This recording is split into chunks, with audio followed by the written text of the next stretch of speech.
Bienvenidos y bienvenidas a un nuevo episodio de Canarias, una hora más para leer. Hoy tenemos el placer de conversar con Raiko Pulido, un autor teldense referente en el cómic y la novela gráfica en Canarias y en España. Te damos la bienvenida a Canarias, una hora más para leer, un podcast del Gobierno de Canarias. Aprende sobre el patrimonio literario canario a través de historias, mitos y leyendas del archipiélago que entrelazan fragmentos de la vida y obras de escritores y escritoras relevantes de Canarias. Quédate y escucha el podcast Canarias, una hora más para leer, porque aquí hay mucho libro que contar. Buenos días, Raiko. ¿Cómo Hola, buenos días. estás? Muy bien, aquí. Bien, bien. ¿Te gustaría presentarte? Bueno, yo creo que ya estoy más o menos presentado. Lo más relevante es que soy de Telde. Eso ya define el carácter de las personas. Nada, soy profesor, soy docente, soy autor de cómics también, soy padre. Quizás esas sean las tres cualidades así más relevantes. Y más allá de eso, bueno, llevo una trayectoria, creo que mi primer libro es de 2004, así que una trayectoria un poquito ya extensa. Y en ello sigo. Un poco más, intentando compaginar todos esos tres aspectos, así que no hay mucho más que decir. Muy bien. Pues me gustaría empezar hablando un poco sobre cómo nació tu relación con los libros y Ujú. las historietas, que creo que comenzó gracias a la librería familiar en No casa de tus padres. exactamente, no exactamente. Yo soy vamos, mis padres tuvieron 5 hijos, yo soy el cuarto. La diferencia entre el mayor y yo es de 10 años, entonces cuando yo llegué a mi casa ya había un montón de cómics. Además, todos mis hermanos les interesaba el cómic, a todos les interesaba una parte distinta del cómic. A uno les interesaba más el cómic americano, al otro más el cómic europeo y otro un pelín más el rollo underground. Entonces yo llegué a mi casa y ya estaba aquello lleno de cómics y tuve la ventaja y la desventaja también que mis padres no les interesaba nada, les daba igual, ¿no? Entonces mis padres para ellos todo el cómic era lo mismo, todo el cómic era algo como Ujú. infantil, juvenil y entonces yo tuve acceso a absolutamente todo. Y eso fue muy guay, también fue un poco ahí, un poco bestia que seas tan joven y estés viendo el Totem, el Víbora, ¿no? Revistas Claro, así que uno, son muy underground y muy heavy, así muy punky. Y bueno, un poquito de toda esa mezcla pues sale lo que a mí me interesa. La librería llegó un poquito después y en la librería también, vamos, lo poco que había yo lo afianzó porque pasaba muchas horas ahí. Yo era un alumno desastroso en la EGB, así que estaba siempre arrestado. Todos los veranos, las Semanas Santas, las tardes, siempre estaba metido en la librería. Y bueno, tiene la ventaja que además ellos traían, era prácticamente la única librería de verdad que había en Telde, porque todo lo demás eran papelerías que tenían 2 o 3 libros y demás, pero la nuestra era una librería. Y traíamos de todo, todo tipo de revistas, todo tipo de, incluso fanzines, y evidentemente libros y cómics y demás, así que estaba todo el día leyendo. Vamos, para mí fue aquello era hermana vamos, caído del que te cielo. empapaste de todo ese ambiente y Sí, fue una gran ventaja. En mi casa son muy lectores. qué bueno, qué bueno. Bueno, sabemos que tu hermano Javier también se dedica al mundo del cómic. Sí, sí, sí. ¿Y cómo ha sido esa relación entre ustedes a nivel profesional? ¿Comparten algún tipo de proceso creativo o cada uno va por su lado? No, los procesos, bueno, luego en la parte de escribir es un poco distinto, porque Javi lleva poco tiempo escribiendo, y llevo algo más, pero en la parte de cómo narrar y demás, creo que más o menos nos interesan las mismas cosas. Ujú. El proceso es muy parecido porque el proceso de él fue el que más o menos lo generó y es un poco un proceso más relacionado con el cómic norteamericano en Ujú. cuanto a la producción física del material y los pasos que vas dando. Así que yo lo cogí, vamos, mi hermano es mi máxima, mi máxima aspiración, me parece un autor. ¿Porque él es mayor que tú? Sí, O, sí, vale, sí, él es mayor, lleva un claro, montón de años trabajando para el mercado norteamericano, él principalmente para Marvel y vale. DC, y luego un montón de editoriales Ah, pequeñas.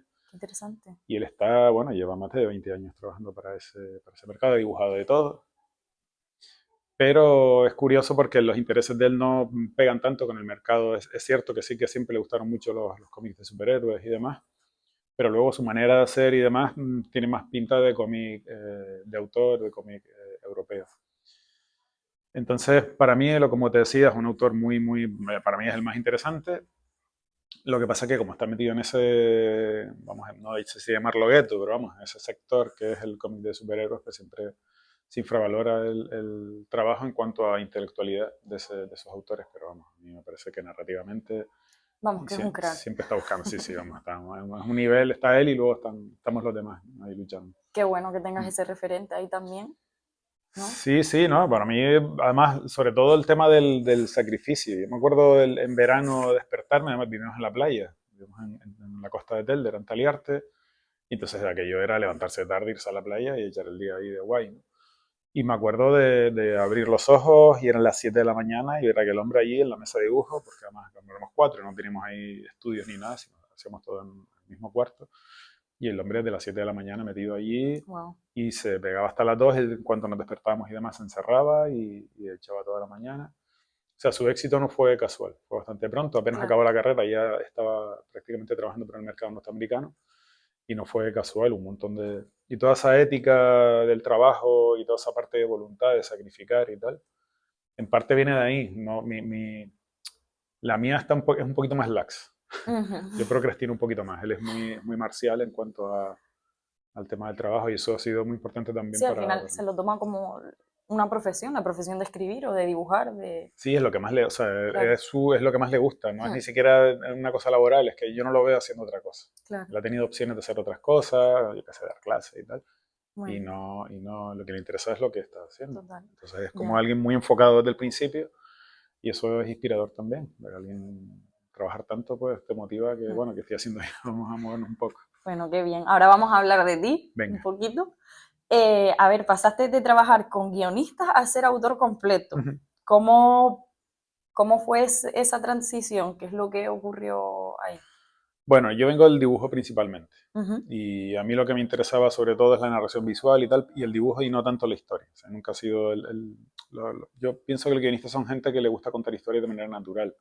No gente que los oyes hablando y tal, y ya tienen una cierta soltura, saben cómo estructurar una historia cualquiera. Ujú. ¿Sabes? Cualquier tontería te la estructuran de manera que se hace interesante.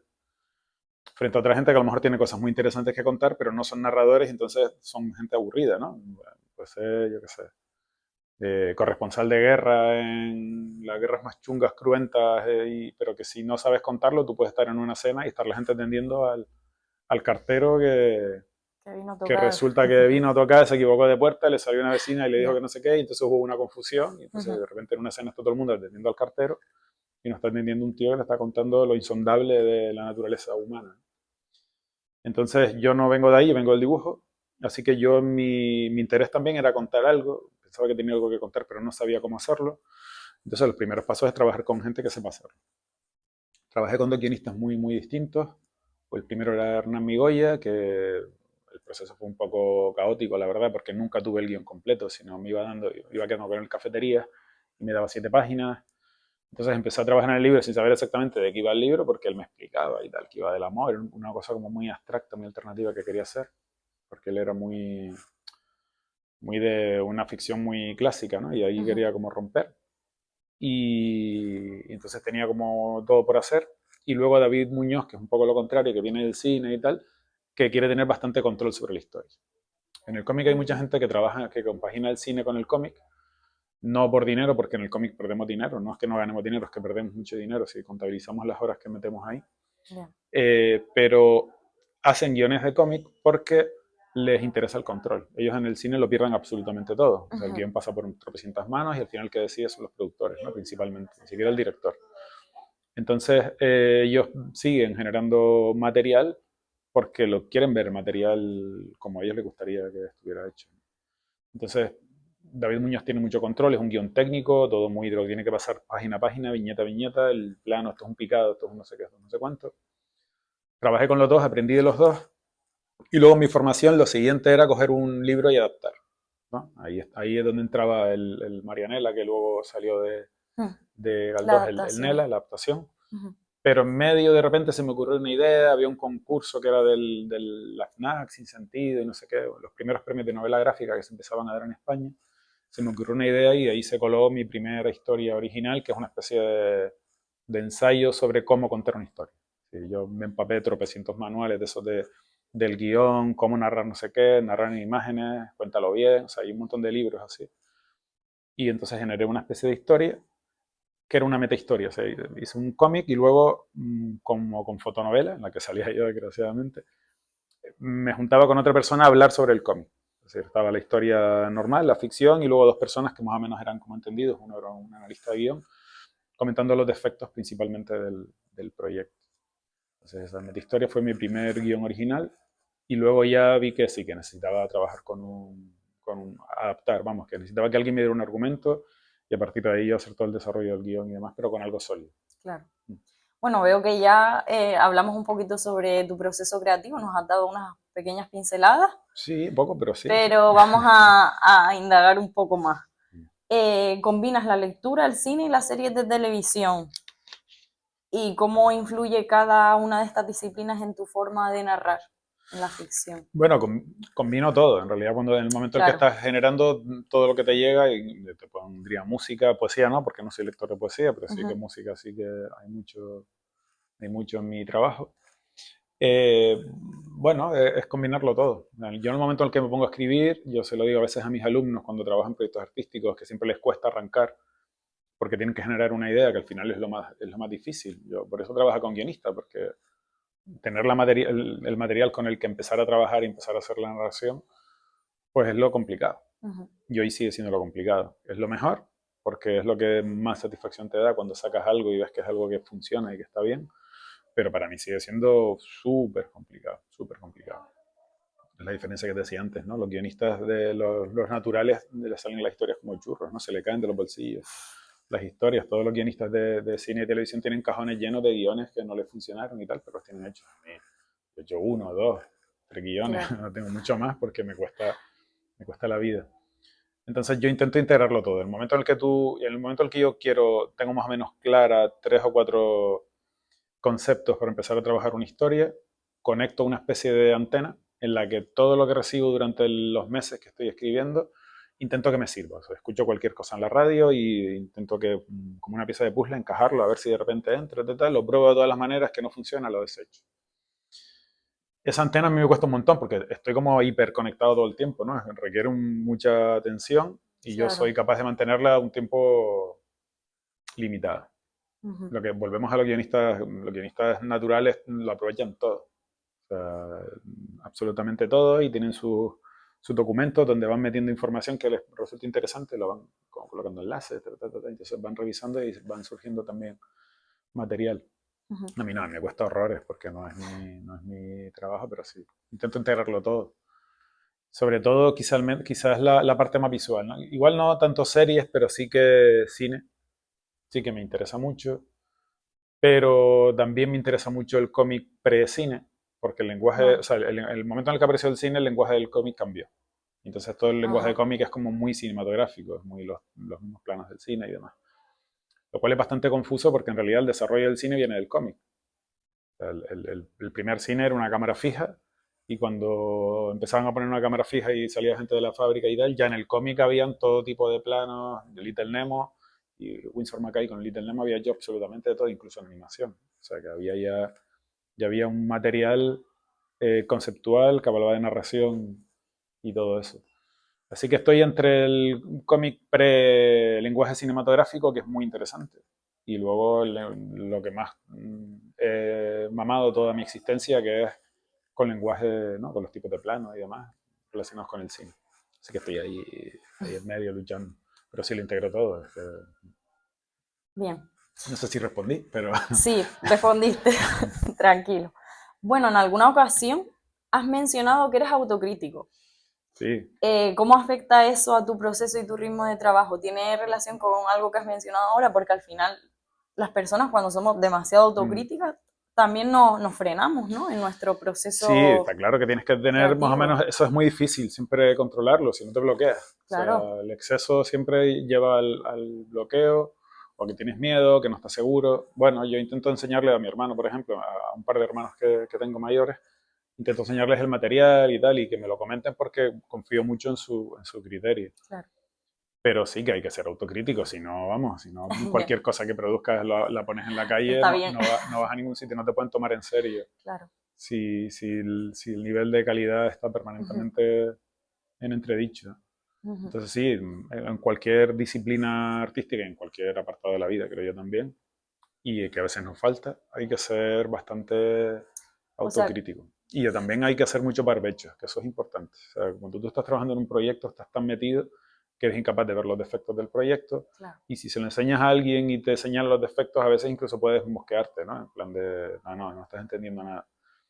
Por eso es importante coger los proyectos, meterlos en un cajón. Yo cuando termino de escribir algo y me gusta, me asusto. Digo, pues, aquí puede ser que haya algo.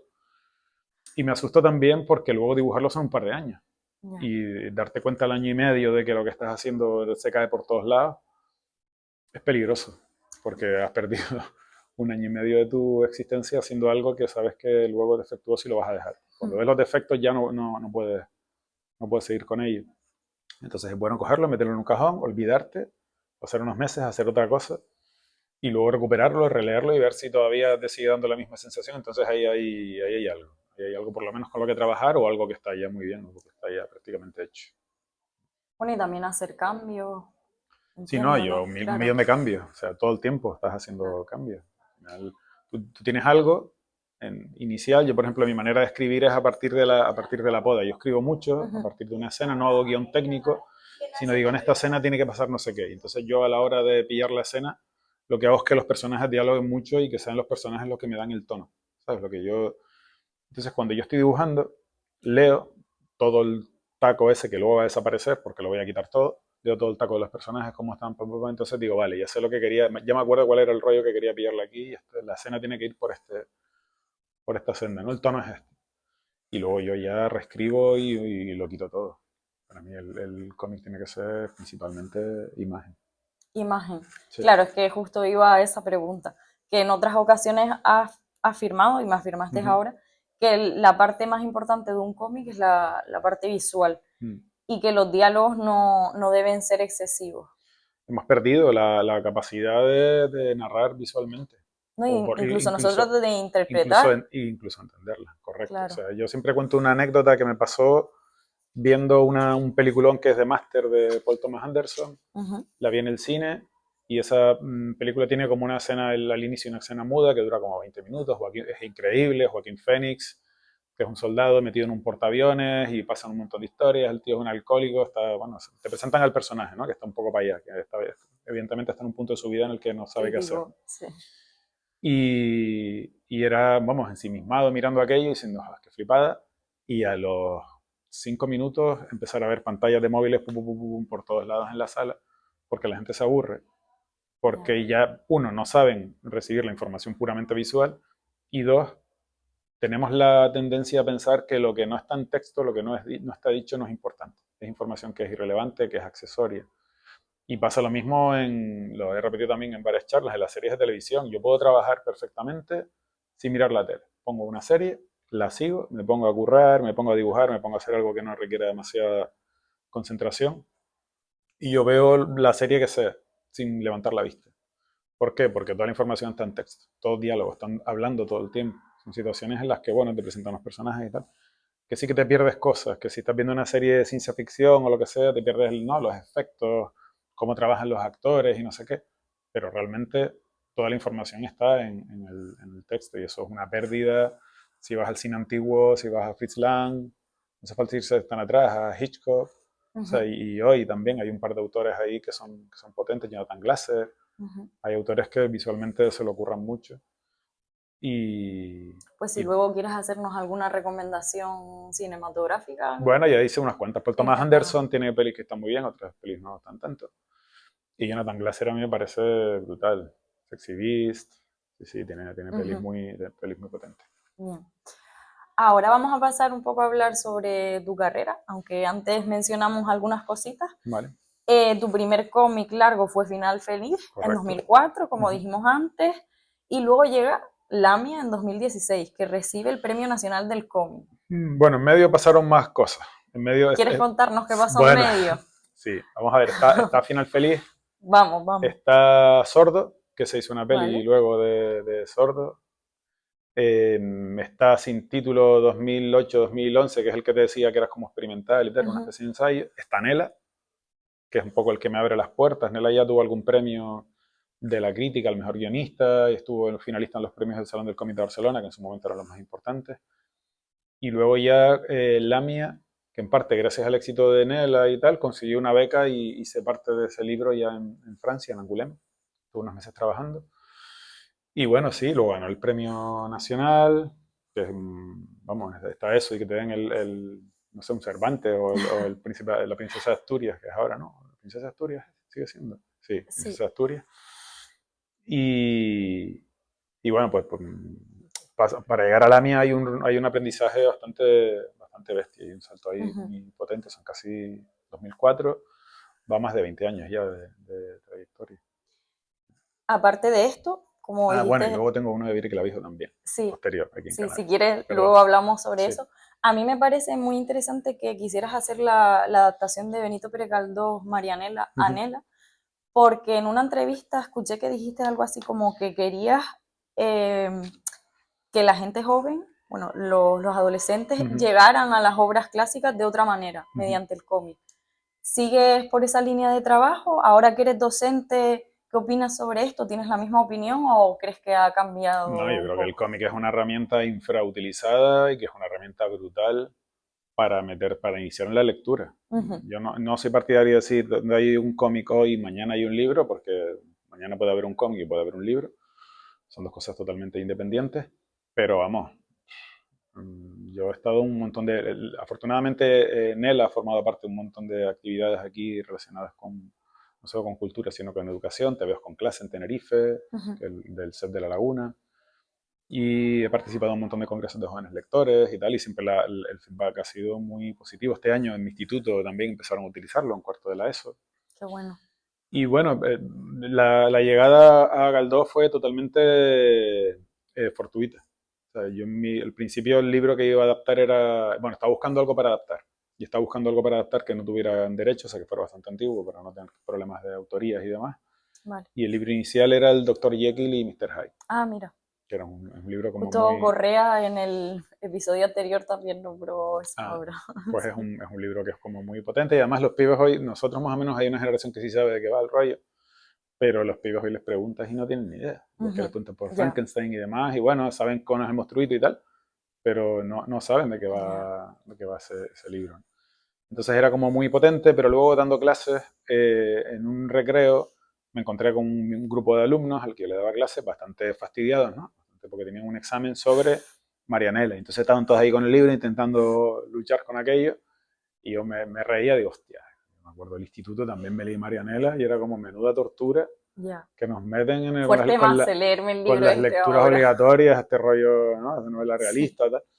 Y entonces pillé uno bueno, por ojearlo y tal. claro. Me lo llevé para casa y me lo leí y dije, qué maravilla. O sea, claro, yo no estaba preparado para lo que me estaba ofreciendo Galdós en ese momento y esto es brutal. Y desde un punto de vista visual me pareció, vamos, está hecho. O sea, es lectura, él escribe con, bueno, es una lectura muy visual, o sea, está hecho. Ujú. Esto le quito directamente la voz del narrador, que la puedo traducir en imagen, y trabajo un poco el estilo en los diálogos y tal, y tengo todo. De hecho, Nela es una adaptación, es literal, o sea, está capítulo a capítulo, pasa lo que tiene que pasar, Ujú. no es una interpretación ni nada por el estilo. Y casi sale de página a página, salieron 168 páginas que casi encaja con lo que es el libro, que es una novelita corta. Es una novela que tiene un defectillo, que está muy mal hablar de defectos cuando hablamos de Galdós, y es que es una novela del inicio de Galdós, ¿vale? De las primeras. Entonces él tendía a escribir un poco más de la cuenta.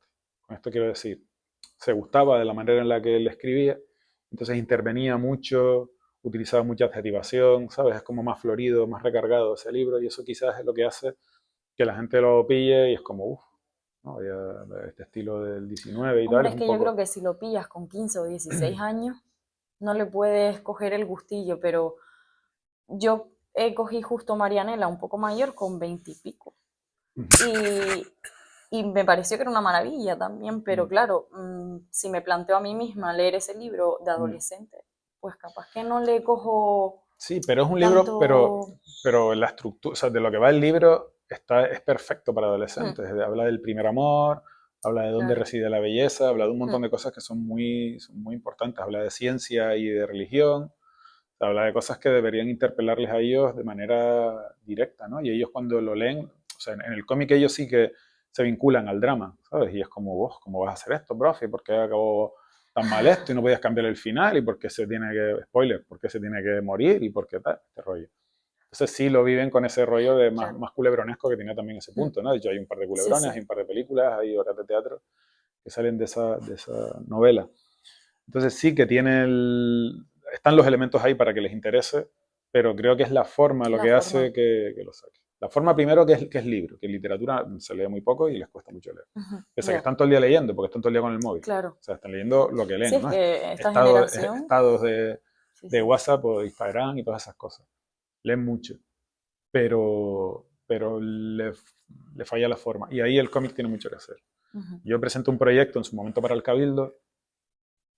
Ya tenía, yo creo que ya tenía, no sé si tenía el premio, pero ya tenía un cierto prestigio y presenté, yo quería adaptar la trilogía de Madrid, que era Vale. el Doctor Centeno, que es un Celipín, que es un personaje de Marianela, que luego sigue por ahí, Tormento y la de Bringa, Ujú. ¿no? Que son 3 librazos, es todo un compendio, te enseñan cómo funciona Madrid y es duro, ¿no? Son 3 libros que son también son muy cañeros y no interesa. Entonces, bueno, yo con las entidades públicas tengo así, de hecho con el último libro, que luego hablaremos de lo que estoy haciendo ahora y tal, también tuve un cierto encuentro y desencuentro con una entidad pública, que al Vale. principio iba a estar y luego no estaba. Y al final me va a venir bien, creo. Si todo cuadra como yo al final tuve suerte. Seguro Y, que sí. y Bueno, en 2020 publicaste Ida y Vuelta sí, sobre la figura de José Viera y Clavijo sí. y destacaste la figura de su hermana, María Joaquina Ujú, Viera y Clavijo. ujú.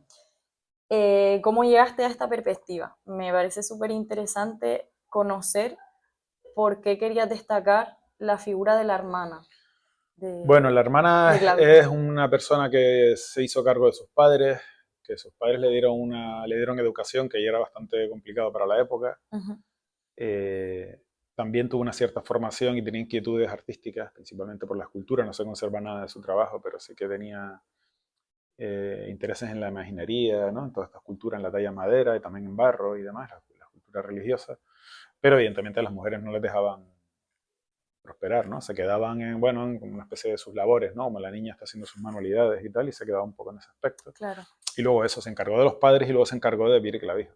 Ujú. Siempre queda muy mal de ese rollo de detrás de un gran hombre, siempre hay una gran mujer y tal, porque parece que es una ama de casa que le está haciendo el trabajo sucio al hombre.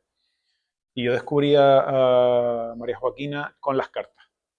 Las cartas ella tiene un nivel intelectual al nivel de José Vire Clavijo, de su hermano, o incluso te diría que por encima. O sea, las cartas son bastante más sutiles cuando lees los textos y demás que las de él. Tiene muchas cartas. Vire Clavijo es un personaje que tenía cierta, bueno, ciertos intereses en ir más allá de su trabajo, es decir, que lo que fuera en ser recordado. De manera que siempre que escribía una carta la hacía por duplicado. Se quedaba una copia y luego mandaba la otra. Así que están todas las misivas que le mandó a todo el mundo, incluso tiene muchas respuestas también, porque él hacía eso, hacía sus copias. Tenía ese Fuerte. rollo de algún día, no sé, pensaría que iba a ser importante, que efectivamente no iba mal Ujú. encaminado, y que esas cosas podrían ser relevantes. Así que es muy divertido leer sus cartas porque ahí es donde ves su personalidad. Yo construí la personalidad de él a partir de las cartas porque el tipo era un personaje muy simpático y tal, siempre, ¿no?, metiéndose con la gente, siempre con un poco de sorna y tal, era muy inteligente, tiene un humor muy fino y tal. Hoy sería alguien, hoy estaría en la tele o alguna movida, si algún tipo de famoso, algún tipo de historia así. Y la hermana era más sutil. Sus cartas eran, y hablaba mucho de lecturas, ¿no? Y se recomendaban y tal.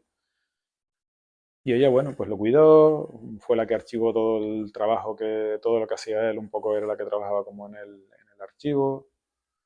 Y es una figura de las que, bueno, por ser mujer, pues se queda en lo que es. Y Se si queda hubiera atrás. sido hombre, tendríamos hoy Ya, otro elemento importante para la ilustración en Canarias. qué bien. No sé si quieres hablar un poquito sobre la adaptación cinematográfica de Sordo.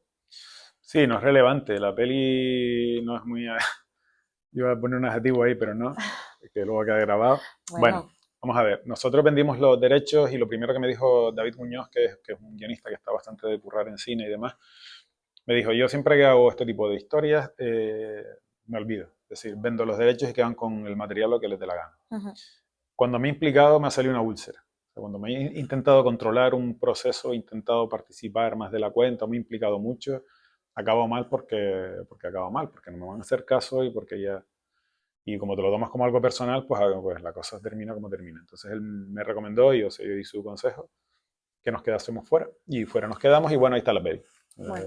Tiene muy poco que ver con el cómic, Ajá, vale. porque la estructura y lo que pasa sí que tiene que ver, pero en realidad ellos le dieron un toque como épico, ¿no? Una especie de bandolero con una chaqueta de cuero montado a caballo ahí cargándose guardias civiles sin fin. Es una historia de Maki. Y la nuestra era todo lo contrario, era alguien que se queda sordo, que por eso el título es así, en un atentado y tal, estalla muy cerca de él y capturan a todos los de su cuadrilla, se queda solo y se empieza a volver loco, ¿no? Se empieza a volver loco porque no es precisamente el más hábil en el tema de supervivencia y demás, es un profesor de escuela que acaba yéndose al monte y tal. Y entonces ese proceso hacia la locura. Entonces toda esa parte épica que tiene la película no tiene absolutamente nada que ver y evidentemente acaba muy mal, ¿no? También en la peli el final es bastante parecido, pero vamos, tiene muy buenos actores y las actuaciones no están mal y hay cosas que están bien. Ver cosas que tú has hecho en pantalla pues es siempre divertido y tal, pero Bueno, tiene lo suyo, tiene yo su la, proceso. yo la vi una vez y no intentaría no volver a verla, ¿no? Suficiente. Una y no más. Sí, Ya casi estamos llegando al final de vale. esta entrevista. A día de hoy estás trabajando en un nuevo proyecto Sí. con Ati Perry. Sí, estoy con Y, la misma editorial a nivel vale. nacional, distribuyen muy bien, editan muy bien, promocionan muy bien, así que estoy ¿Y con ellos. qué nos traes para el Es una 2025? adaptación y es una Vale. adaptación, yo sigo peleándome, aunque las entidades aquí en Canarias siempre me han tratado muy mal.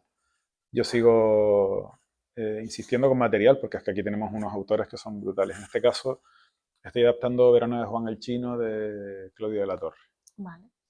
que es un autor, vamos, es genial, es brutal. Ese libro es una novelita corta, transcurre en Gran Canarias en el siglo XIX, en 1851, si no me equivoco, en un verano, que aquí yo no sé si fue en un barco o qué fue, pero una especie de pandemia, una peste de cólera que acabó con el 25% de la población de la ciudad y con un 10, lo que suponía un 10% de la población de la isla. Imagínate, nos cercaron como si fuéramos una isla de leprosos, pasaron cosas a nivel de la comunidad autónoma, como que nosotros teníamos, bueno, éramos los que teníamos el gobierno de Canarias y no sé qué, y lo asumieron en Tenerife, nos dejaron un poquito, en teoría, gran parte del origen del pleito insular está ahí, Ah, ¿no? qué De cómo interesante. nos cerraron y cómo nos... Pero eso es lo que menos toca en el libro, porque eso quizás es lo más canario, es lo más localista. Y yo de lo que hablo es de la historia de, bueno, unos personajes desarrapados que viven, que son los que se quedan en la ciudad. Imagínate, todo el que tiene dinero, entre ellos a Galdós le tocó en esa época y tenía su finca, no sé si fue a Santa Brígida o así, tenía fincas familiares y tal. Todo el que tenía Sí, dinero salía huyendo claro. de lo que era la ciudad para no tener contacto con gente.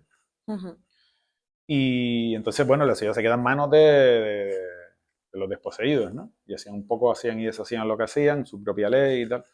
Y está muy guay, ahí hay una historia con un personaje que es Juan, está el chino. Pues yo Está te muy animo a potente. que sigas haciendo adaptaciones porque la verdad es que tiene muy buena pinta Sí, bueno, ya no sé, tampoco... y, Pero sí. para adelante. Sí, sí, no, vamos a darle caña. Vamos a darle caña. Bueno, y por último, ¿qué consejo le darías a alguien que quiera dedicarse al cómic o a la novela gráfica? Bueno, que si quieres hacerse rico, busca otra cosa. Es lo primero que le daría es huye mientras puedas. Clarito.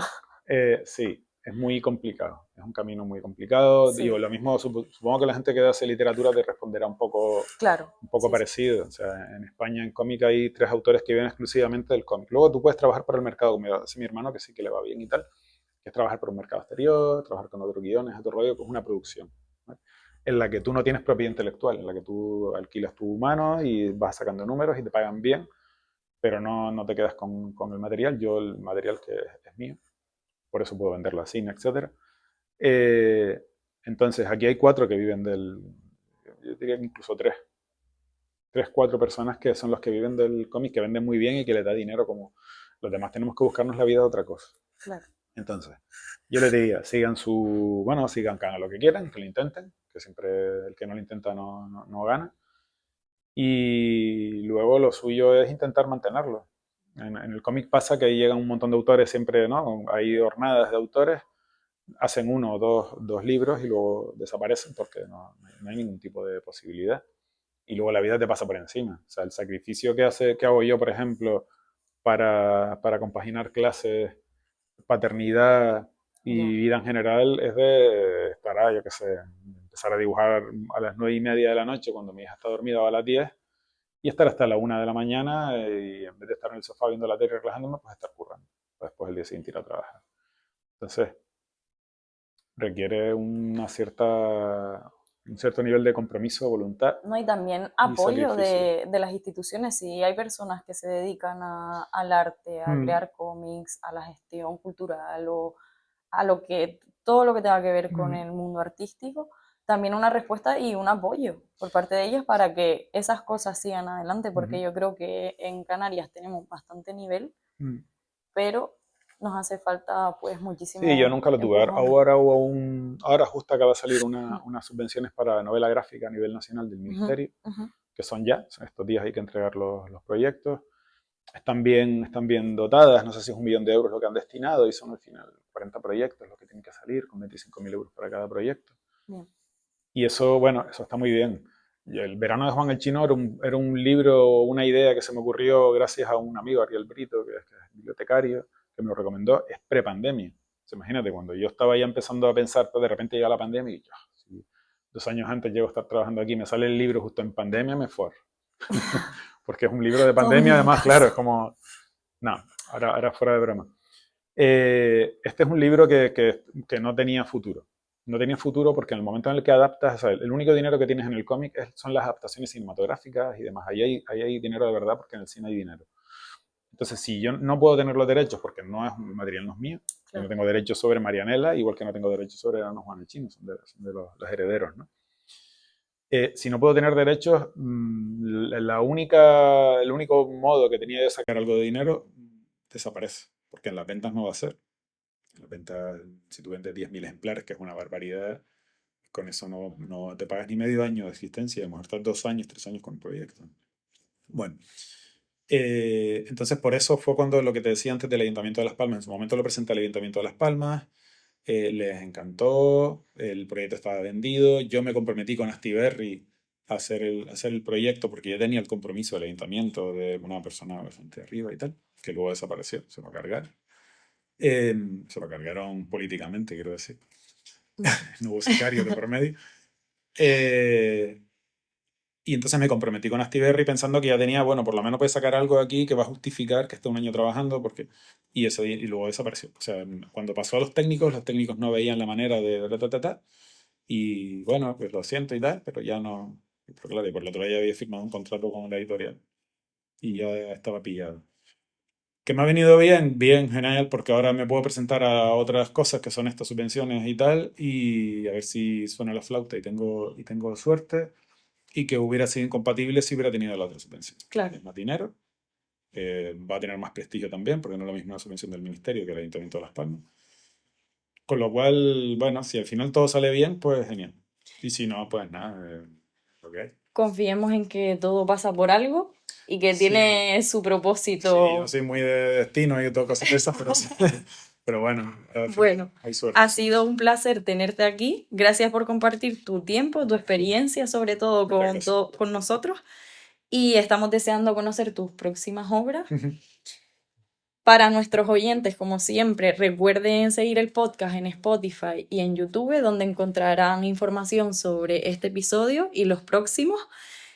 Como siempre, larga vida a la literatura canaria y a todas las personas que hacen esto posible. Muchas gracias.